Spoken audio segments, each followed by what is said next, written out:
Before we begin, some important context.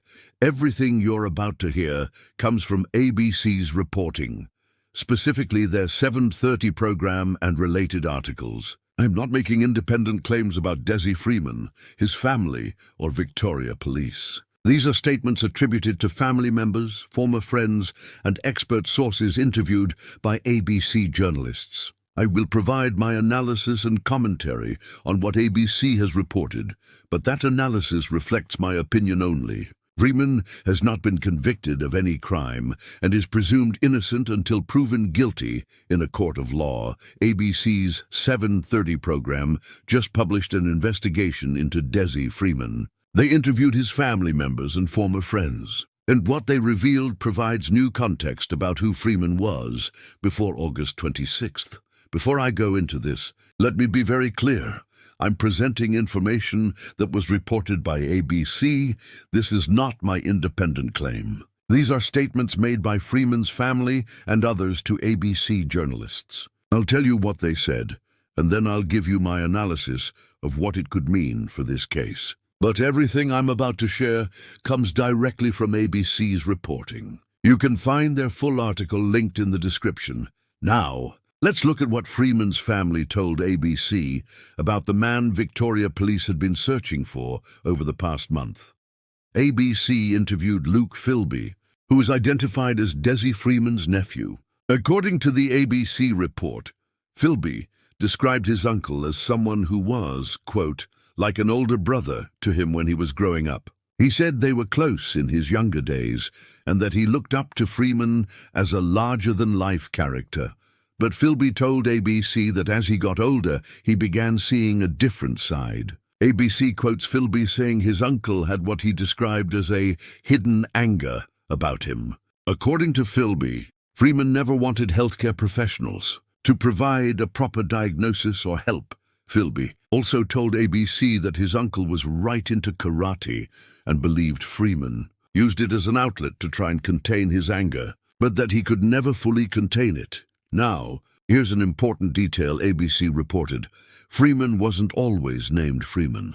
According to ABC, earlier in his life, he went by the name Desmond Philby. He changed his last name to Freeman after. According to what Luke Philby told ABC, he fell out with his family. Philby told ABC that his uncle changed his name to start a new life and that Freeman felt the family had abandoned him. ABC reports that Philby has been estranged from his uncle since 2018.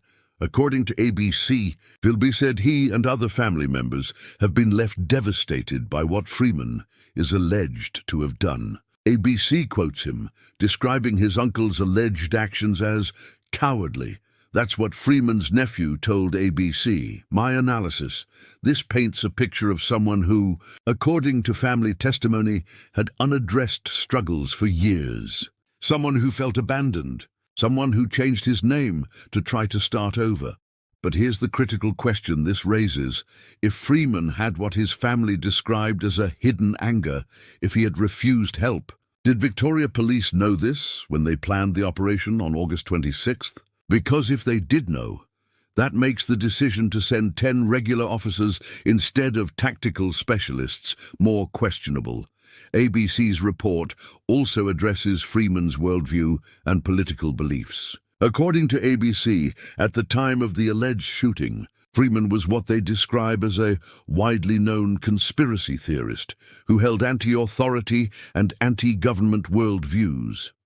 ABC reports that these views had escalated during the COVID pandemic. But Luke Philby told ABC that he noticed his uncle's extreme worldviews much earlier than that.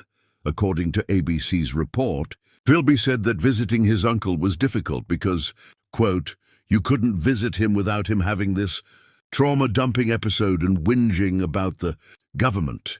Philby told ABC his uncle would rant about negative things and was really strong about his opinions. He said you'd have to walk around on eggshells about bringing up your own views, ABC quotes. Philby describing his uncle's focus on, quote, his court hearings, gun laws, what the government's plans were to do next, what he was going to do. According to ABC, The family always took Freeman's words as an over-exaggeration. Now, here's what's important about this. According to his family, Freeman had been expressing these beliefs for years. So again, the question, did Victoria Police know they were going to the property of someone who, according to his family, held extreme views about government and police? Because if they did, then the operational planning becomes even harder to justify. ABC also interviewed Ray Compe, who they describe as Freeman's old bushwalking friend. According to ABC's report, Compe acted as a mentor to Freeman around 20 years ago and introduced him to remote areas in Victoria's high country. ABC quotes Compe saying, "Just watching him. The way he walked in the bush, I sort of realized, this bloke is a bushman." But according to the same report, Compe also said that Freeman just wouldn't compromise. And he just had his views, and he was pretty locked in. Compe told ABC that because of Freeman's fanatical ways, he decided Freeman wasn't really a friend for him anymore. So what does this tell us? According to someone who knew Freeman for years, Freeman knew the high country intimately. He was skilled in that terrain. He'd been exploring it for decades. This supports an obvious point. If Freeman was a skilled bushman who knew that area intimately, why would Victoria Police spend a month searching the same 40 square kilometers when the person they were looking for had experience surviving in that very terrain? ABC also interviewed Dr. Andrew Abode, who they describe as a forensic psychiatrist. According to the report, Dr. Abood gave evidence at the inquest of the Wiambilla police shootings in Queensland. Dr. Abood told ABC that he doubts Freeman's alleged actions were well thought through. According to ABC, he said, when the police came to him that day, they came in numbers, they had a warrant, there were charges that I believe they did communicate to him, and that would have been very confronting for him. Dr. Abood told ABC that he thinks a heightened state of fear would have caused what he called an acute anger, and that it's unlikely that he thought through his actions carefully. Now, this is interesting because it contradicts the narrative that Freeman was a calculated, prepared individual who planned everything. According to this psychiatric analysis reported by ABC, what happened on August 26th may have been a reaction to fear and confrontation, not a premeditated plan. Dr. Aboud also told ABC that he doesn't believe others are harboring Freeman. ABC quotes him saying that Freeman's fundamental mistrust of others would not only include the government and police, but would also include neighbors, perhaps even people who he had frequented with. According to Dr. Aboud's assessment, reported by ABC, he cuts a very lonely figure. If this analysis is correct, it raises more questions about Victoria Police's strategy. If Freeman mistrusted everyone, how would darn 400 tips from the public lead to him? ABC also interviewed Carleen York, who they identify as a former NS Police Assistant Commissioner. According to ABC, York oversaw the final 4 months of the manhunt for Malcolm Naden. York told ABC that despite no breakthroughs in the search for Freeman, it's not a sign of police failure. ABC quotes her saying, "I don't find it embarrassing at all for the police. They're out there every day putting their lives at risk to find this person." York told ABC that Freeman is obviously one step ahead, but that police won't give up. According to ABC, she said any decision to scale back the operation would be difficult for Victoria Police leadership. She also said it would boost them to no end if they could get some sort of contact or evidence that he was still alive. Now, my commentary. I understand former police defending current police. That's natural. But let's look at the facts ABC themselves reported. 400 tips have produced no leads. Police are researching areas they already covered. They're using vague language about likelihoods without specifics. That doesn't sound like someone being one step ahead. It sounds like an operation with no results despite massive resources.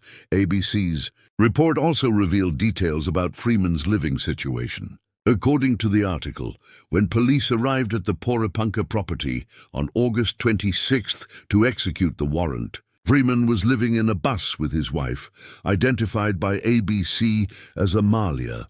This is important context. Freeman wasn't in a house with multiple rooms. He was living in a bus. If 10 officers arrived to serve a warrant on someone living in a bus, what was the tactical plan? How did they approach? What was the layout of the property? ABC's reporting raises these questions, but Victoria Police hasn't publicly addressed them. Finally, ABC reports on what Luke Philby believes may have happened to his uncle. According to ABC, Philby believes Freeman may have taken his own life. ABC quotes Philby saying he wouldn't want the satisfaction of the government taking his life for the government to take his life. He wouldn't want to give them that satisfaction. This is speculation from a family member, not confirmed fact. But if this were the case, it could explain why weeks of searches and thousands of tips have produced no results. Victoria Police has not publicly addressed this possibility. Commissioner Bush has spoken about a number of likelihoods without specifying.